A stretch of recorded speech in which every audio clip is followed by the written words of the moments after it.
우리는 죽음을 통해서 생전에 배울 수 없는 엄청난 것을 배울 수 있다. 그래서 죽음을 마지막 성장의 기회라고 하는 것이다. 죽음은 인생의 완성이지 결코 끝이 아니다. 그리고 죽음은 또 다른 상태 혹은 차원으로 변환해지는 이동이지 종말이 아니다. 역사상 유명했던 신비주의자들이 죽음이란 신이 선사한 최고의 선물이라고 한 것은 이런 맥락에서 나온 말일 것이다. 세계 곳곳엔 죽음을 선고받았다가 다시 살아난 사람들이 있다. 우리는 거의 2만 가지 사례를 수집하고 연구했다. 그 중에는 자연적으로 다시 깨어난 사람도 있고 소생술로 깨어난 사람도 있다. 그 연구는 큰 힘이 되었다. 나는 인간이 죽음의 순간에 경험하는 것을 밝혀보고자 한다. 오스트레일리아의 원주민이든 힌두교도이든 이슬람교도이든 기독교도이든 비종교인이든 모든 사람은 똑같이 죽음을 겪는다. 연령이나 경제적 수준과도 관계가 없다. 출생이 모든 인간에게 정상적이고 보편적인 과정이듯이 죽음 역시 그렇다. 논리적으로 죽음의 경험은 출생의 경험과 같다. 죽음은 다른 존재로 새롭게 탄생하는 것이다. 우리는 수천 년 동안 죽음 후의 세상과 관련된 일들을 무조건 믿어야 했다. 그러나 죽음 후의 세상에 대한 이해는 믿고 안 믿는 신념의 문제가 아니라 삶의 문제다. 죽음에 대해 제대로 그리고 정말로 알기를 원하는가? 어차피 한 번은 죽게 마련이고 그때는 누구나 알게 될 것이다. 죽음의 순간은 세 단계로 나뉜다. 인간의 몸은 고치에 비유될 수 있다. 우리 몸은 잠시 살기 위한 집에 지나지 않기 때문에 참 자아는 아니다. 상징적으로 비유하자면 죽음은 그저 한 집에서 더 아름다운 집으로 옮겨가는 것이다. 고치가 회복 불능의 상태가 되면 나비가 태어난다. 자살이나 살인, 심장마비 혹은 만성질환이나 다른 어떤 사인이라도 이 사실은 변하지 않는다.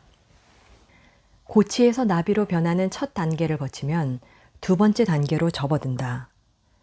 첫 번째 단계에서 물질적 에너지를 받았다고 한다면 두 번째 단계에서는 정신적 에너지를 받는다.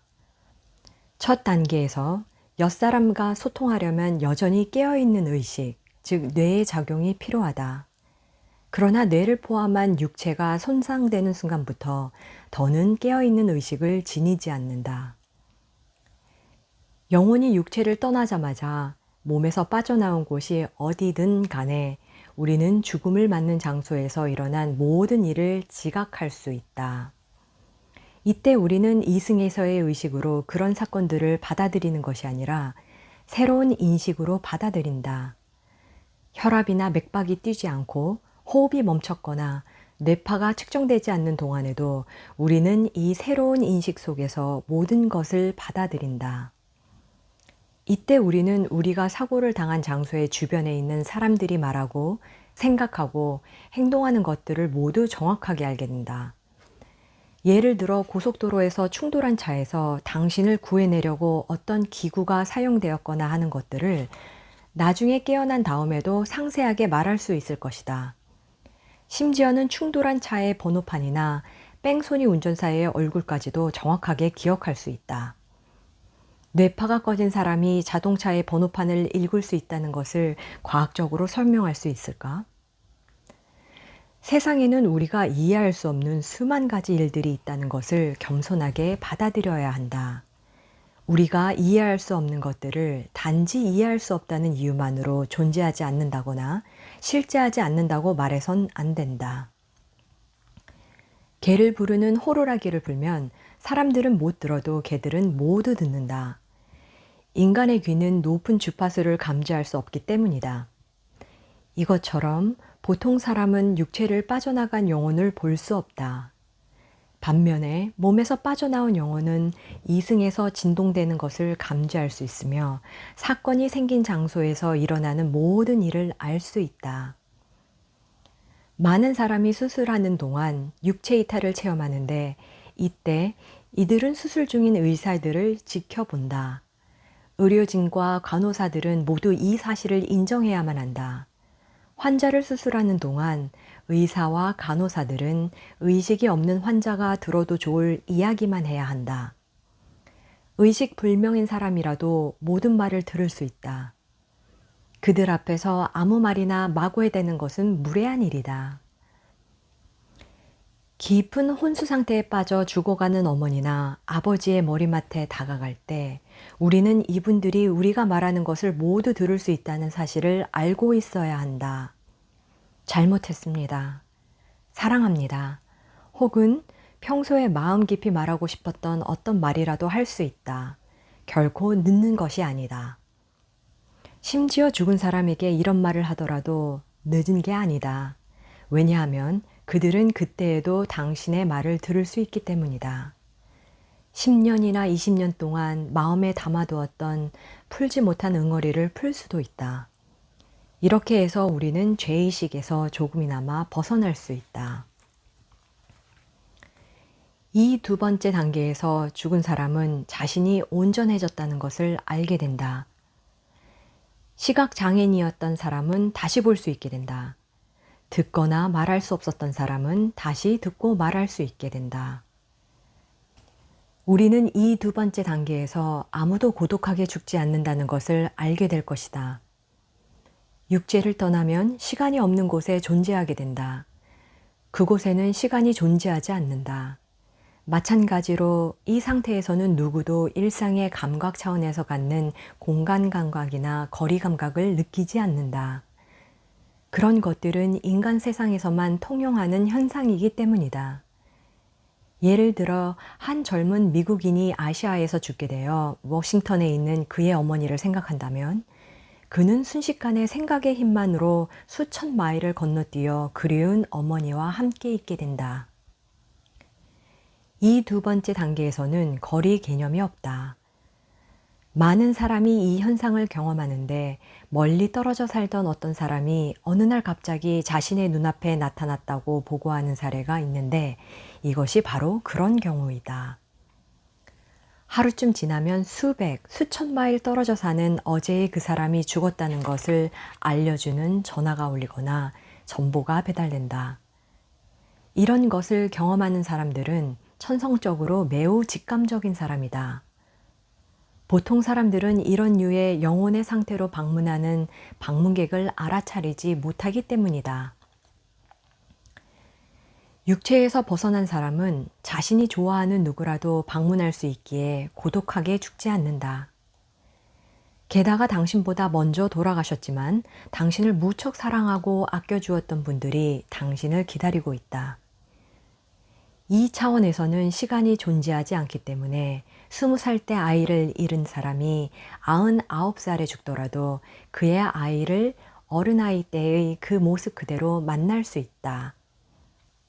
교회가 어린이들에게 수호천사에 대해 말하는 것은 사실에 근거한 것이다. 임종이 가까워온 어떤 한 노부인이 내게 말했다. 아, 여기 그가 다시 나타났군요. 나는 그녀가 말하는 것을 알 수 없기 때문에 그녀가 본 것에 대해 내게 설명해 줄 수 있는지 물었다. 그녀는 말했다. 내가 어린아이였을 때 그는 항상 내 주위에 있곤 했죠. 하지만 난 지금까지 그가 존재했다는 것을 까맣게 잊고 있었어요. 다음 날 그녀는 자신을 극진히 아껴주는 누군가가 자신이 오기를 기다리고 있다며 행복한 모습으로 임종했다. 일반적으로 저 세상에서 우리를 기다리는 사람들은 우리를 가장 사랑했던 이들이다. 당신이 그곳에서 처음 만나는 사람들은 항상 이들이다. 조부모나 부모 혹은 다른 가족이나 친지 모두가 아직 살아있는 어린아이들에겐 주로 개인적인 수호천사거나 예수 혹은 다른 종교적인 존재가 그들을 기다린다. 두 번째 단계에서 자신의 몸이 다시 온전해지고 사랑하는 사람들을 만난 후 우리는 죽음이란 단지 또 다른 형태의 삶으로의 변화라는 것을 이해하게 된다. 당신은 이승에서의 육체적인 형태가 더는 필요 없어서 육체를 떠나온 것뿐이다. 그런데 당신은 육체를 빠져나와 영원한 존재의 형태로 바뀌기 전에 물질 세계에서 있었던 일들이 모두 그대로 남아있는 단계를 통과한다. 그 단계는 터널을 뚫고 가거나 문을 통과하는 것, 다리를 건너는 것과도 같다. 내 경우에는 스위스에서 태어났기 때문에 야생 꽃들로 뒤덮인 알프스를 통과하는 경험으로 이 단계가 다가왔다. 이때 모든 사람은 자신들이 상상했던 천국을 만난다. 그래서 자연스럽게 나는 이 통과 단계들을 말할 수 없이 아름다운 산길을 가로지르는 것으로 경험했다. 알프스의 봉우리들은 페르시아 양탄자에나 비교할 수 있는 형형색색의 꽃들로 뒤덮여 있었다. 이 터널이나 다리 혹은 산길을 지난 후에 그 끝에서 당신은 빛에 에워싸인다. 이 빛은 흰색보다도 더욱 하얗다. 이 빛은 말할 수 없이 밝아서 당신이 그 빛에 가까이 다가설수록 말로 표현할 수 없는 장엄한 조건 없는 사랑이 당신을 감쌀 것이다. 그것에 대해서는 말이 필요 없다. 근사 체험을 겪은 사람이라면 짧은 순간 동안 이 빛을 볼 수 있다. 이 빛을 본 후에 그는 되돌아와야 한다. 그러나 당신이 정말로 죽을 때에는 고치와 나비 간의 연결이 단절된다. 이렇게 되면 이승의 몸으로는 영원히 되돌아오지 못한다. 빛의 존재를 본 후엔 아무도 돌아가기를 원하지 않기 때문에 당신은 되돌아오려고 하지 않을 것이다.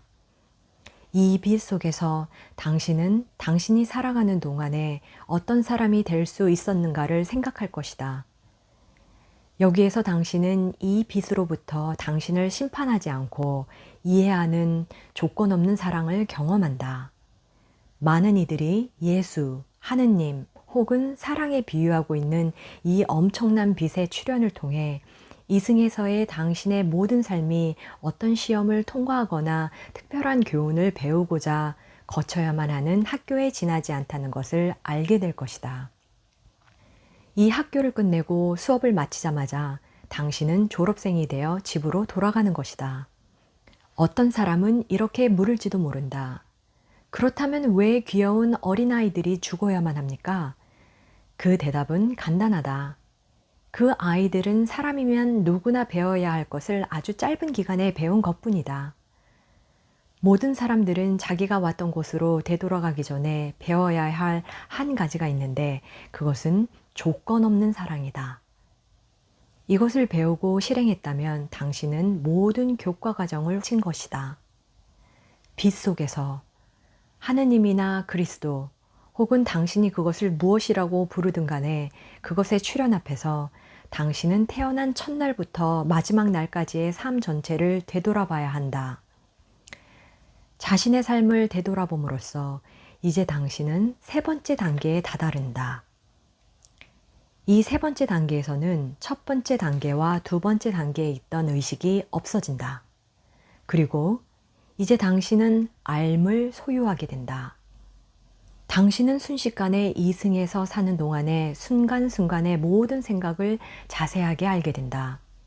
즉, 모든 행동을 기억하게 되고 당신이 내뱉은 모든 말을 알게 될 것이다. 그러나 지금 요약해서 말한 것조차도 당신이 알게 될 아주 작은 부분에 속할 뿐이다.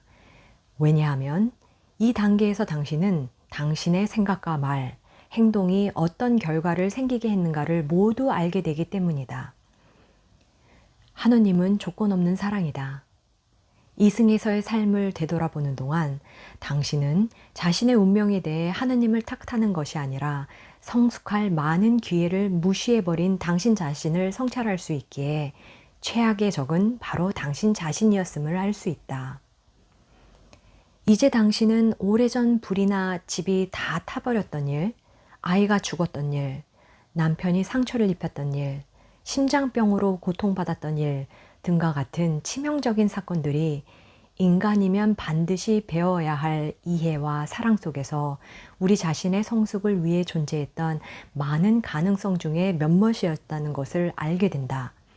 당신은 그런 기회들을 현명하게 사용하는 대신에 이 모든 사건들을 분노와 부정적인 힘이 자라나게끔 나쁘게 이용해왔다라고 후회할 것이다. 잘 산다는 것은 근본적으로 사랑하는 법을 배우는 것이다. 믿음, 소망, 사랑, 그 가운데 제일은 사랑이다라는 말은 무척 감동적이다. 나는 지금 사랑에 대해 말하고자 한다. 사랑이란 삶이자 죽음이다. 아니, 그것은 같은 것이다. 삶의 우연의 일치란 없다. 내 출생조차도 우연이 아니었을 것이다. 왜냐하면 나는 2파운드의 보잘것없는 사람이라도 살만한 가치가 있다는 것을 입증해 보여야 했다. 그래서 나는 일자리를 지키려고 보통 사람보다 10배는 열심히 일해야 한다고 생각하는 시각 장애인들처럼 아주 열심히 일했다. 내가 10대였을 때 제2차 세계대전이 끝났다. 나는 그런 난장판 같은 세상을 위해 무언가 할 수 있기를 원했고 할 필요가 있었다. 나는 전쟁이 끝나면 폴란드나 러시아에 가서 의료봉사를 하겠다고 나 자신과 약속했다. 또 혼자서 강제 수용소를 둘러보았다. 열차 몇 대분의 강제 수용소 희생자들의 머리카락을 아이들 신발과 베개로 만들어 쓰고자 독일로 가져가는 것도 보았다. 사춘기였을 때 당신의 코로 강제 수용소의 냄새를 직접 맡고 시체를 태우는 화장터를 보았다면 당신은 달라질 수밖에 없을 것이다. 당신이 본 것은 인간의 비인간성 그 자체이다.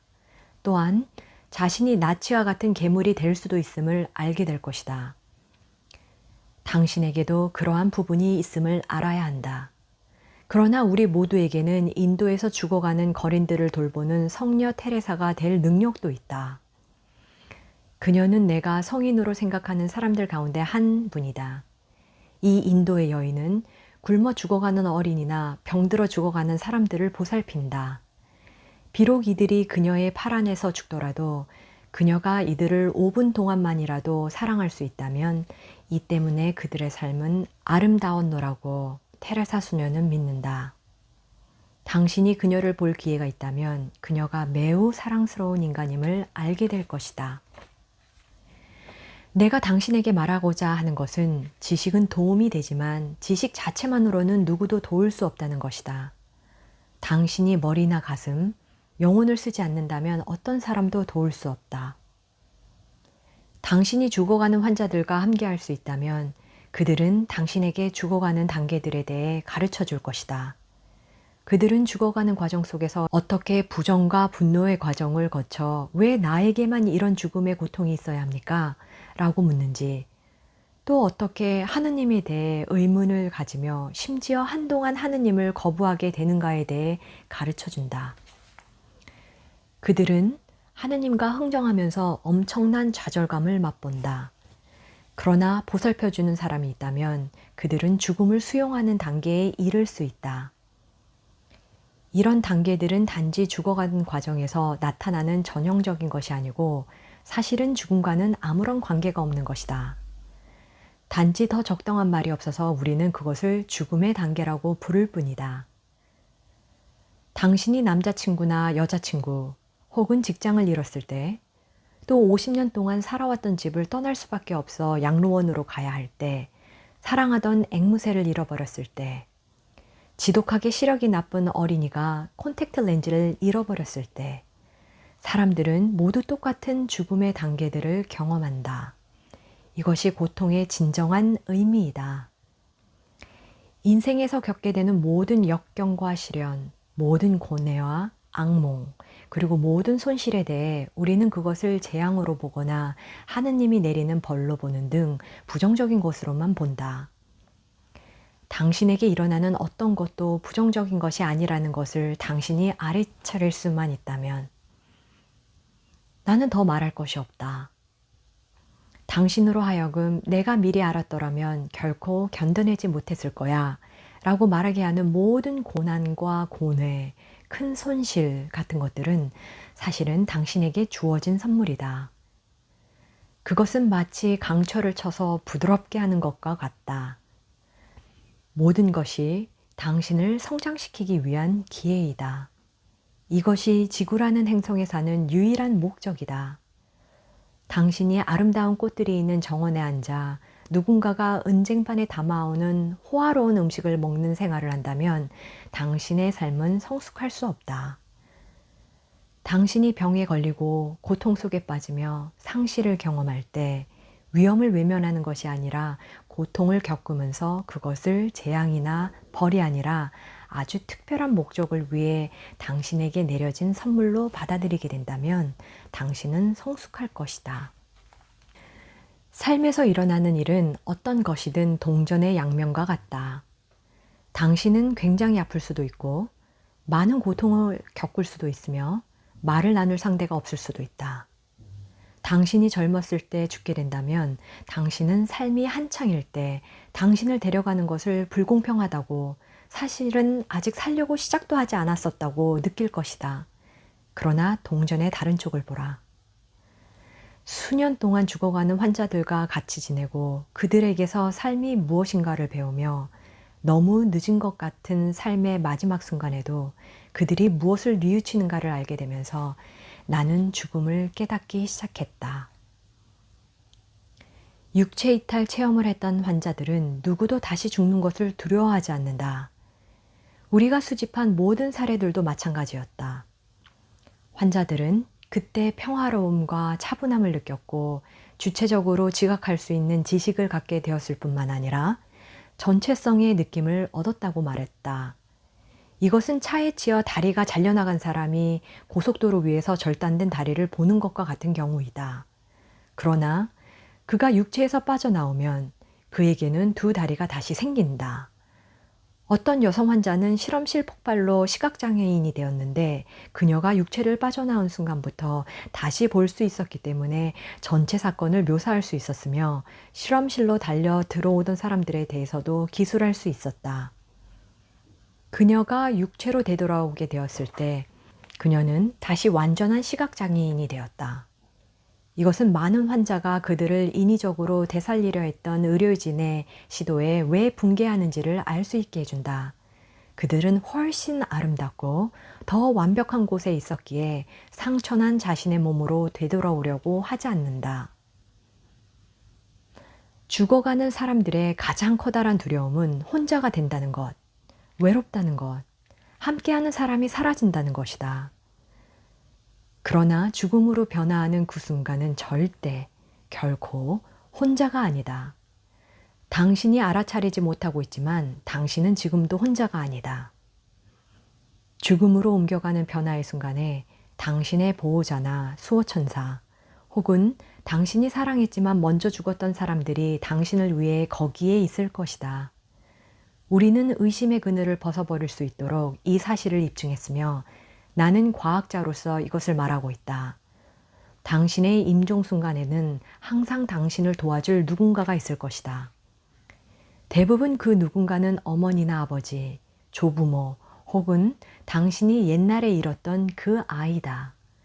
때때로 그 사람은 당신이 알지 못하는 저편에 의미가 있는 사람일 수도 있다. 죽어가는 환자들에 대한 내 연구가 끝났고 이 연구는 이제 내가 세상에 존재하는 이유나 내 실질적인 사명에서 벗어나 있다고 믿는다. 그러나 내 실질적인 사명은 죽음이란 존재하지 않는다는 것을 사람들에게 말하는 것이다.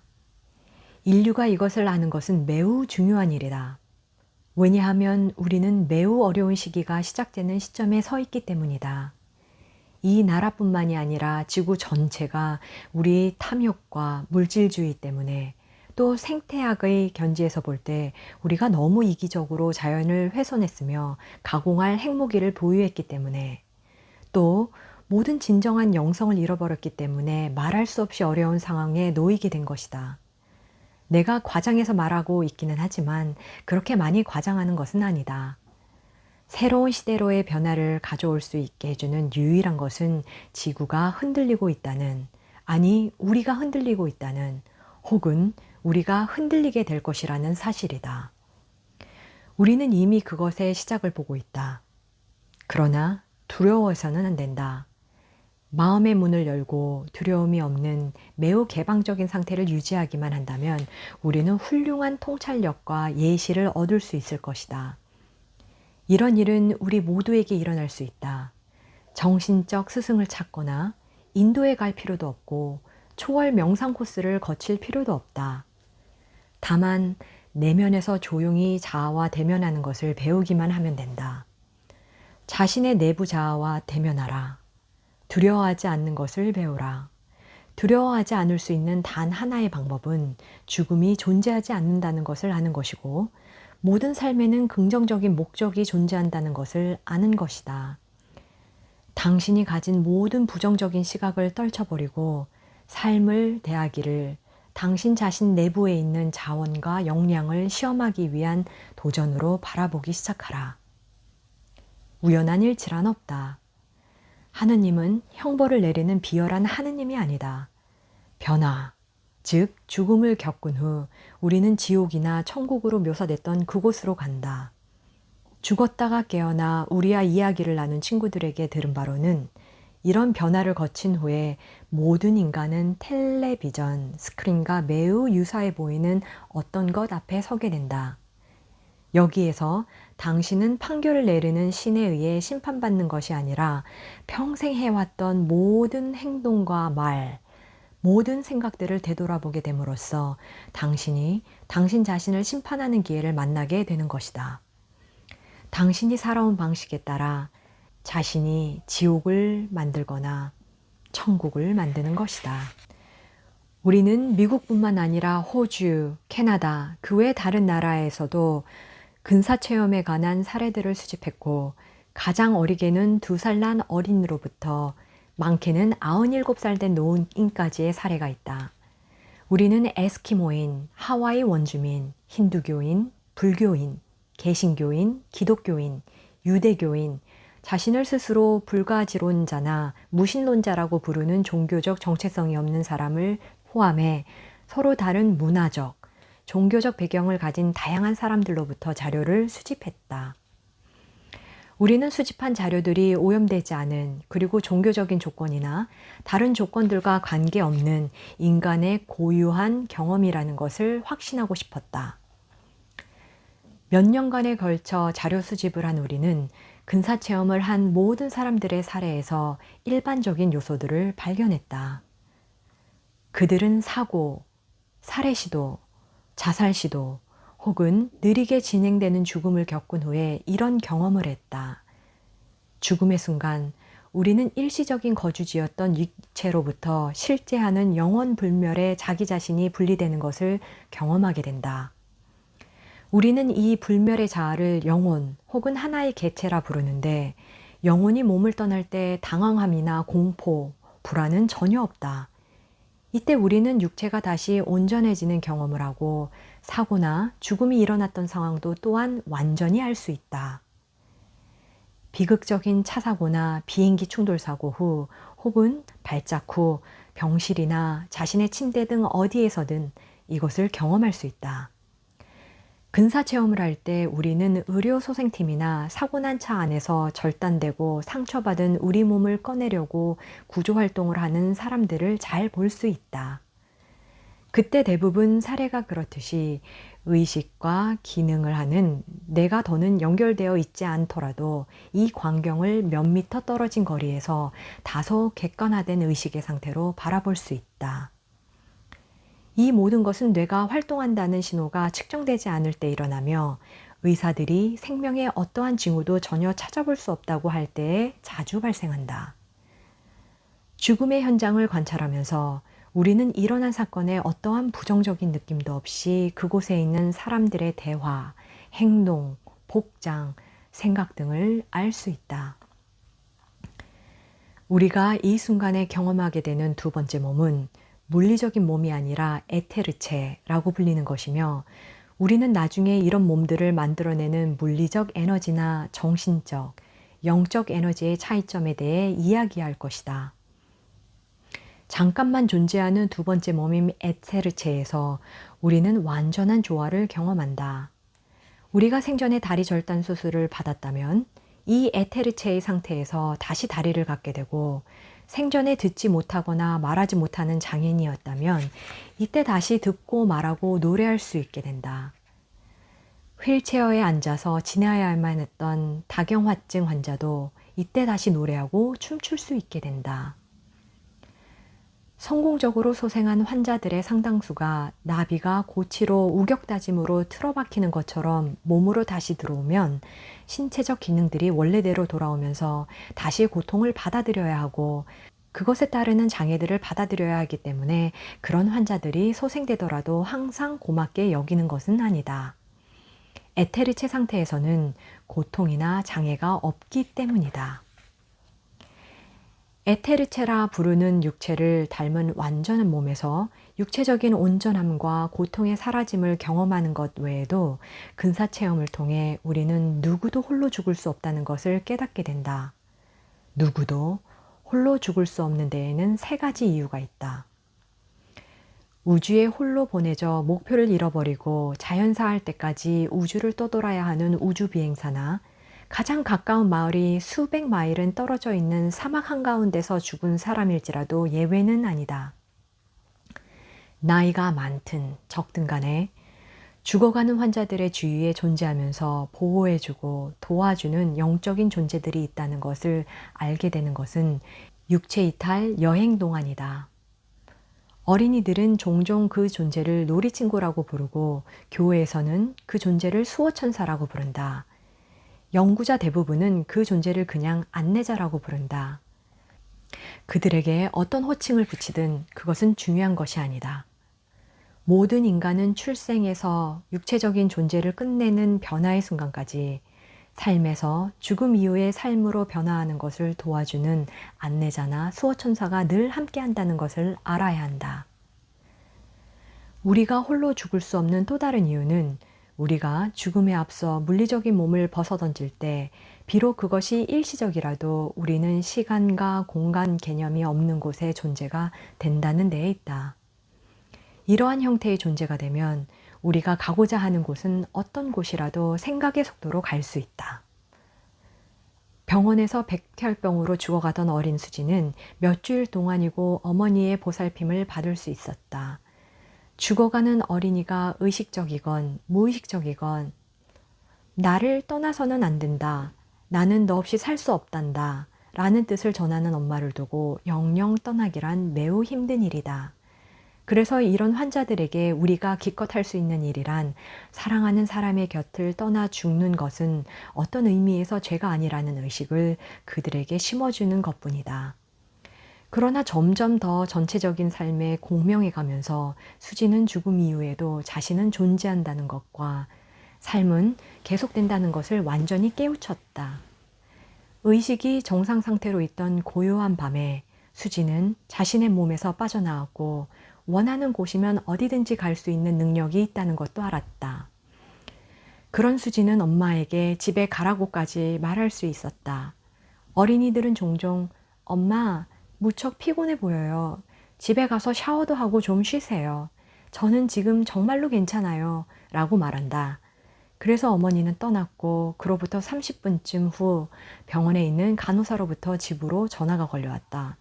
부인, 유감스럽게도 따님이 방금 죽었어요. 불행하게도 이런 부모는 곁에서 아이가 임종하는 순간을 함께하지 못한 것에 대해 자신을 비난하고 수치스러워하며 종종 엄청난 죄의식을 갖는다. 부모들은 누구도 홀로 죽지 않는다는 사실을 이해할 수도 받아들일 수도 없다. 부모의 요구에서 벗어난 수지는 고치를 깨고 순식간에 그 자신을 자유롭게 할 수 있었다. 그리고 나서 수지는 생각의 속도로 엄마나 아빠 혹은 함께 있기를 바라는 누구에게라도 가서 함께 했을 것이다.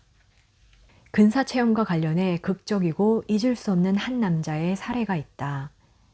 기념일이 낀 주말, 시외에 있는 어떤 친척을 방문하려고 전 가족이 차를 몰고 가고 있었고 그는 중간에서 타기로 했다.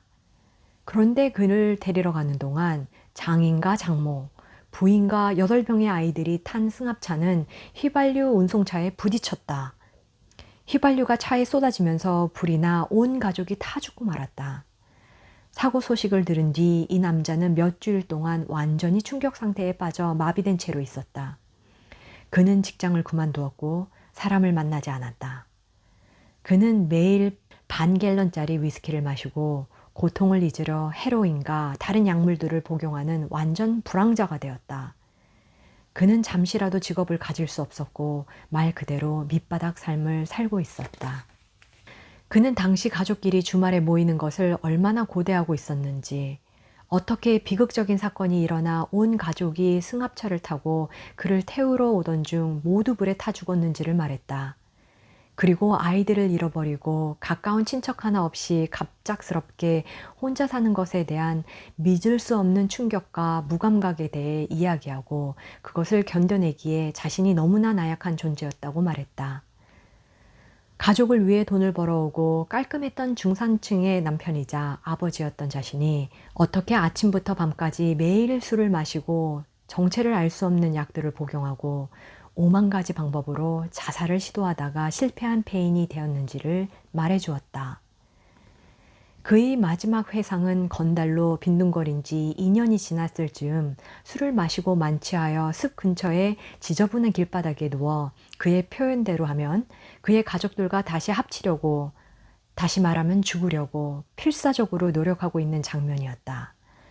그때 마침 대형 트럭이 그를 향해 달려오고 있는 것을 보았지만 그는 살고 싶지도 않았고 길 밖으로 움직일 힘도 없었기 때문에 차에 깔려버렸다.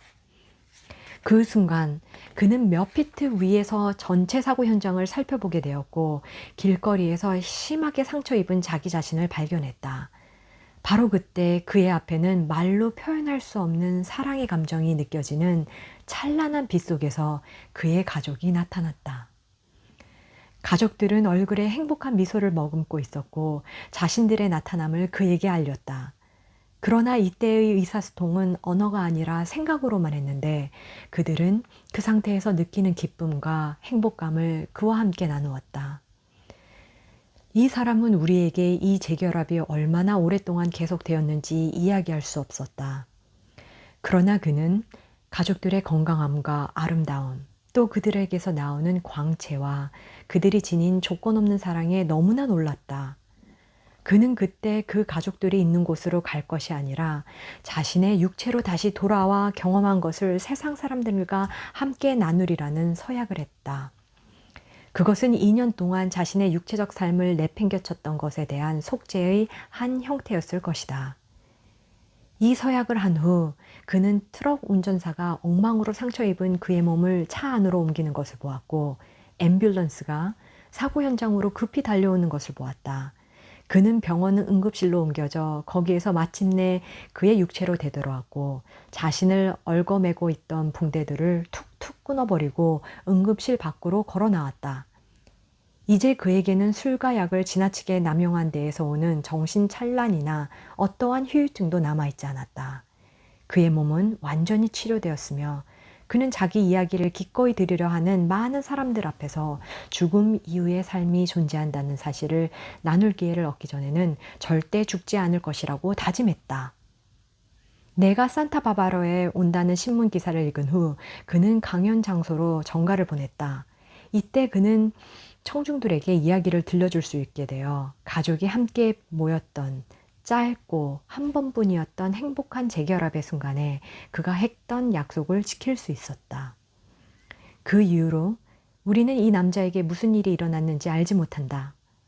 그러나 나는 그의 눈 속에 비친 활기와 기쁨, 그가 체험한 깊은 감사의 태도는 결코 잊지 못할 것이다. 이 체험 덕에 그는 의심이나 의문을 전혀 품지 않고 자신의 체험을 말할 수 있게 되었다. 유태교 어린이는 예수를 만나지 않고 개신교 어린이가 성모 마리아를 만나는 경우는 적다. 예수나 성모 마리아가 그런 어린이들에 대해 관심을 두고 있지 않아서가 아니라 항상 어린이들은 그들이 가장 바라는 분을 만나기 때문이다. 우리가 만나는 사람들은 이미 죽은 사람들 중 우리가 가장 사랑했던 사람들이다.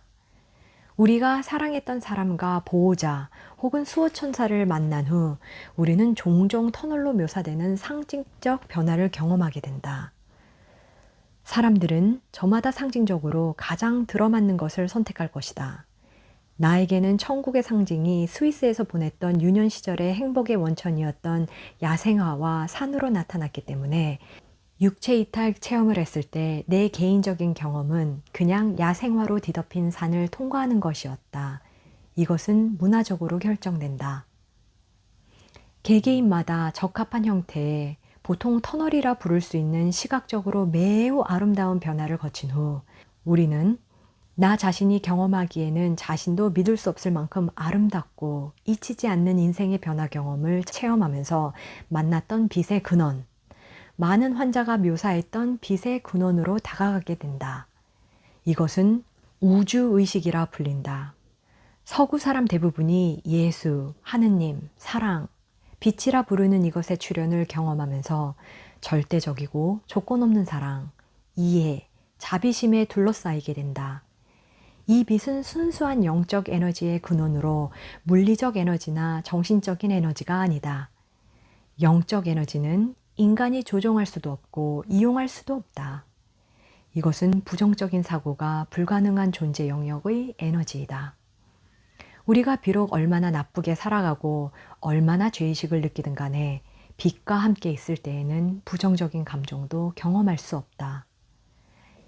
예수나 하나님이라고 부르는 존재의 현현 속에서 우리가 비난받는 일은 절대로 없다. 그는 절대적이며 조건 없는 사랑을 지닌 전체적 존재이기 때문이다.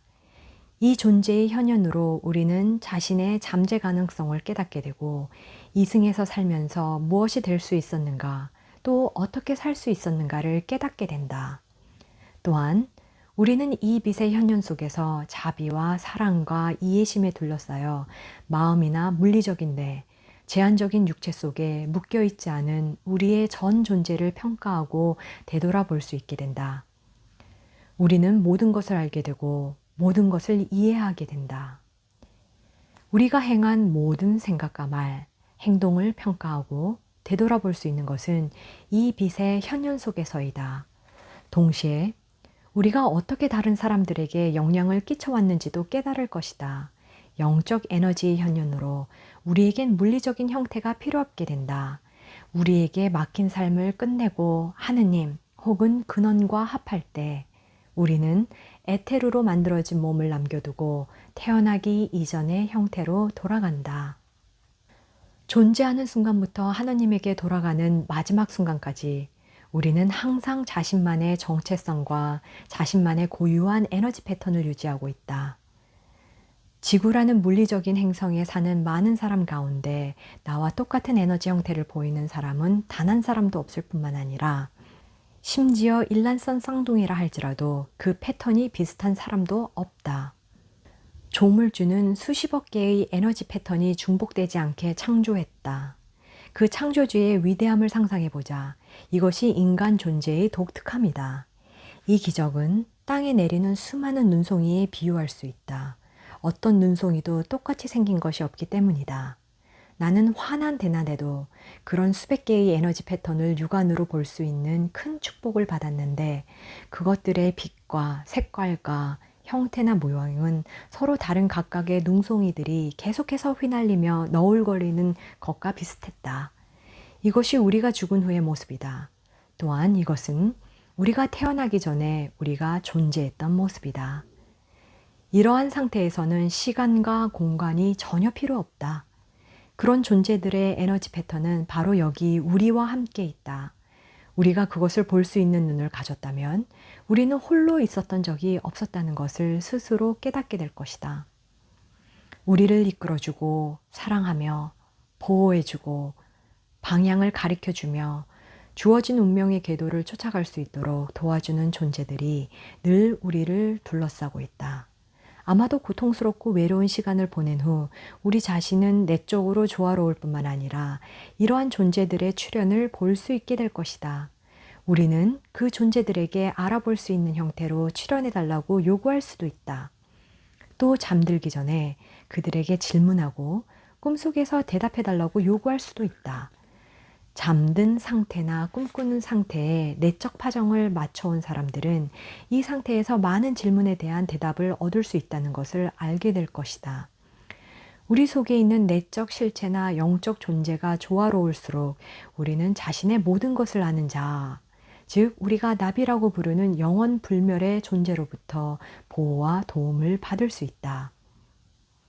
모든 인간은 육체적, 감정적, 지적, 그리고 영적인 요소로 구성되어 있다. 우리가 부자연스러운 감정이나 증오, 분노, 응어리진 슬픔, 감춰진 눈물 등을 밖으로 나타낼 방법을 배울 수 있다면 우리는 위에서 언급한 네 가지 요소가 완전한 조화와 전체성 속에서 함께 작용하는 이상적인 인간 모습으로 돌아갈 수 있다. 우리는 우리의 유한함을 수용하는 법을 배우고 육체를 받아들여 사랑해야 한다.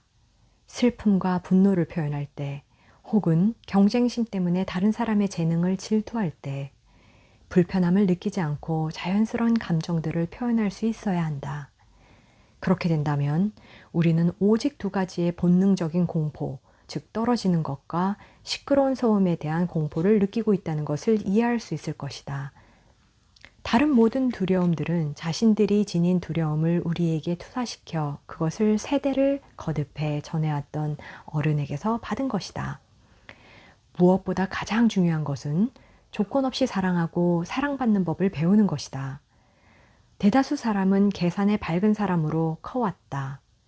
당신이 만약 이렇게 한다면 이라는 말은 우리의 삶을 엉망으로 만들어 왔다. 그것은 우리가 선행과 좋은 점수로 사랑을 살 수 있다고 느끼게끔 악용되고 건전한 자기 사랑이나 자기 보상 감각을 발달시킬 수 없게 했다. 우리가 어른들의 세계에 순응하지 못하면 우리는 지속적인 애정과 훈련으로 가르침을 받기보다는 벌을 받게 된다. 당신이 조건 없는 사랑으로 훈련받았다면 당신은 삶의 역경을 두려워하지 않게 될 것이고 인류의 단 하나의 적인 공포와 죄의식, 두려움을 갖지 않게 될 것이다. 만일 무섭다고 계곡을 바라보지 않는다면 당신은 계곡의 아름다움을 결코 보지 못할 것이다. 나는 스승을 열심히 찾아다니거나 명상을 시도해보거나 어떤 높은 의식 상태에 이르고자 노력하지 않았다.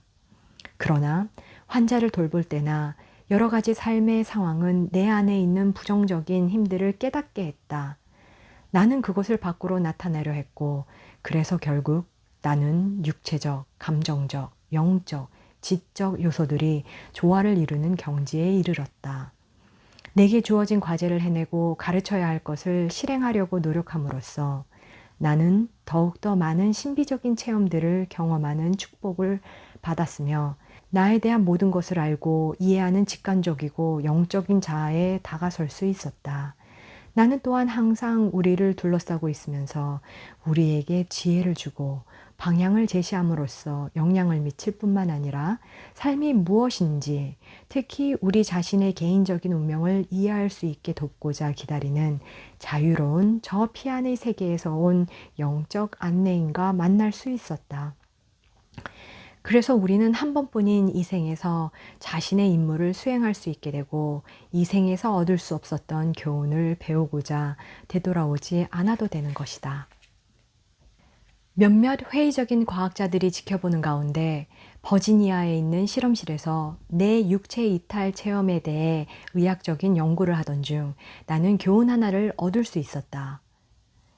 내가 육체로 되돌아왔을 때 생각났던 유일한 기억은 산티닐라야라는 단어였다. 나는 이곳이 무엇을 뜻하는지 알 수 없었고 내가 다녀온 곳도 알 수가 없었다. 그저 내가 알 수 있었던 것은 바닥에 떨어진 책 한 권 짚기도 어려울 정도로 매우 고통스러웠던 허리 디스크와 악성 범비가 치료되었다는 것이다. 이 실험이 끝난 후 나는 어떤 불편함이나 고통도 없이 바닥에서 100파운드나 되는 설탕 봉지를 들어 올릴 수 있었을 뿐만 아니라 배변도 편안해졌다. 아울러 내 얼굴에서는 빛이 난다고 하고 20년은 더 젊어 보인다는 소리도 들었다. 모든 사람들이 내게 일어난 현상에 대해 알아내려고 안달이었지만 실험이 있었던 그날 정말 나는 어디를 다녀왔는지를 알 수가 없었다.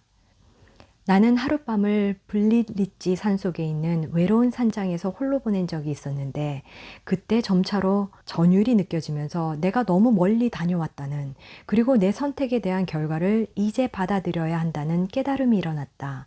그날 밤 나에게는 무엇인가가 일어날 것만 같았다. 그러나 나는 그것이 무엇을 의미하는지 모르는 채 희미한 내적인 깨달음만 갖고 졸음을 이겨내고 있었다. 그 순간 나는 지금까지 어떤 인간도 겪어보지 못했을 가장 고통스럽고 괴로운 경험을 겪게 되었다. 나는 문자 그대로 1000명이나 되는 내 환자들의 모든 죽음을 경험한 것이다. 그것은 육체적이고 영적이며 감정적이고 지적인 영역에 모두 걸치는 고통이어서 호흡을 곤란하게 하고 몸을 무겁게 하는 고통스러운 육체의 아픔이었으며 동시에 어떠한 인간도 도달하지 못했던 깨달음이 되기도 했다. 나는 그날 밤 그 고통을 겪어내야만 했다. 그 고통의 시간 동안 진통이 사라지는 짧은 순간이 3번 있었다. 그 고통은 해산의 진통과 매우 유사했는데 진통이 한 번 지나고 나서 숨 돌릴 틈도 없이 바로 다른 진통이 뒤따랐다. 3번째의 순간에 나중에 비로소 이해할 수 있었던 의미 있는 상징적 사건이 일어났다. 첫 번째로 고통이 사라졌을 때 나는 기댈 수 있는 어깨를 간절히 구했다. 남자의 왼쪽 어깨가 나타나 거기에 머리를 기대고 고통을 다소라도 견뎌낼 수 있기를 바랬던 것이다. 내가 기댈 어깨를 찾고 있던 바로 그때 깊은 연민을 품고 있지만 냉정한 목소리가 짧게 들려왔다. 너는 찾을 수 없을 것이다. 한참이 지난 후 2번째의 숨 돌릴 사이가 생기자 나는 붙잡을 수 있는 손을 간절히 원했다. 침대 오른편에서 그 손이 나타나면 나는 그것을 꽉 쥐고 고통을 조금이라도 쉽게 견뎌내고 싶었다. 그러자 똑같은 목소리가 다시 들려왔다. 너는 찾을 수 없을 것이다.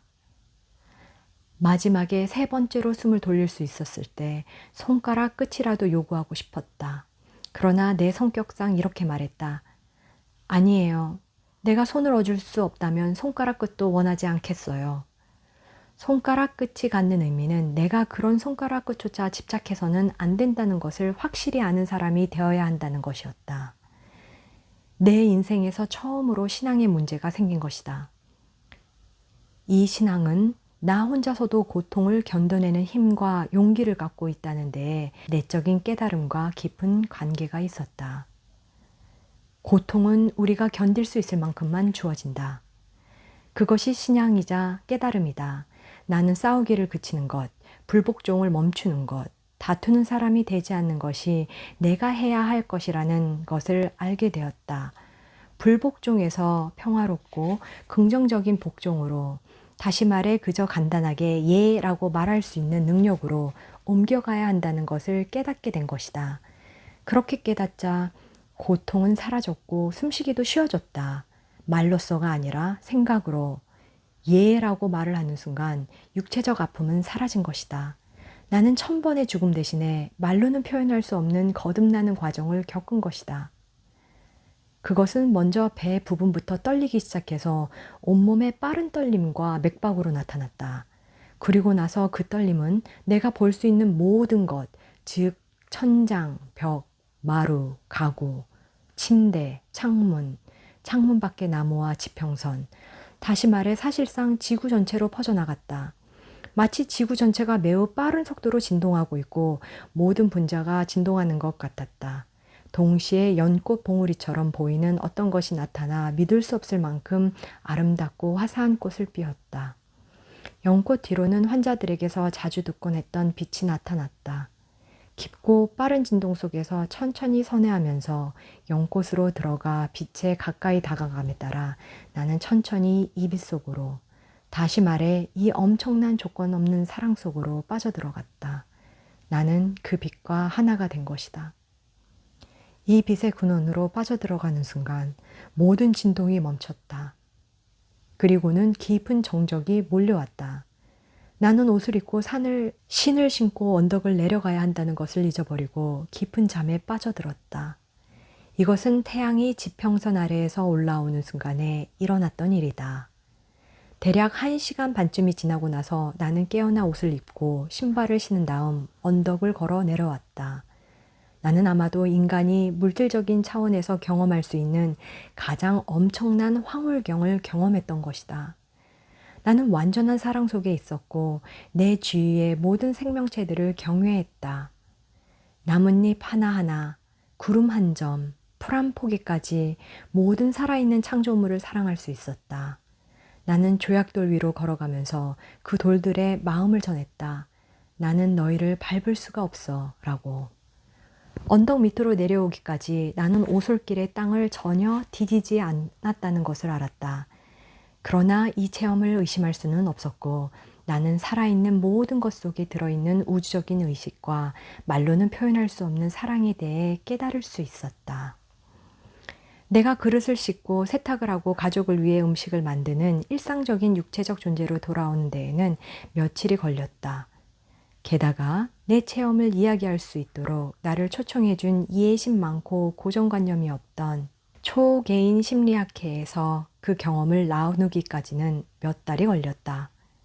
그 체험을 함께 나눈 후 우리는 그것을 우주의식이라고 부르기로 했다. 나는 평소처럼 그런 상태에 대한 의미를 이해하고자 또 지식을 얻고자 똑같은 제목을 가진 책을 찾으러 도서관에 갔다. 그때 나는 내가 모든 빛의 근원인 이 영적 에너지 속으로 들어갔을 때 내게 졌던 산티닐라야라는 단어가 모든 번뇌, 아픔, 분노, 슬픔을 경험한 다음 우리가 돌아가야 할 집, 즉 궁극적인 평화의 집을 의미한다는 것을 알았다. 그곳에서는 인간의 모든 고뇌가 사라지고 인간이 육체적, 감정적, 지적, 영적 요소를 조화롭게 하는 존재가 됨으로써 우리의 본래 모습을 회복하며 자기 고집을 부리지 않고 자기 이익을 내세우지 않고 진정한 사랑을 이해하는 존재가 될 수 있다. 이런 사랑의 상태를 이해할 수 있다면 우리는 모두 완전하고 건강해질 것이며 한 번뿐인 인생에서 자신에게 주어진 운명을 충분히 성취할 수 있을 것이다. 이 경험은 말로 표현하기에는 곤란한 방법으로 내 인생을 감동시키고 변화시켜 놓았다. 만일 내가 죽음 뒤의 삶에 대해서 다른 사람들과 나누고자 한다면 문자 그대로 1000번의 죽음을 겪어야 한다는 사실을 이해하게 된 것은 이 체험 때문이었다. 내가 사는 사회는 나를 조각조각 분열시키려고 애쓰지만 내가 그동안 얻었던 체험과 지식, 즐거움, 사랑과 고뇌 후에 뒤따르는 느낌, 보상 같은 것들은 항상 아픔보다 훨씬 더 큰 것이었다.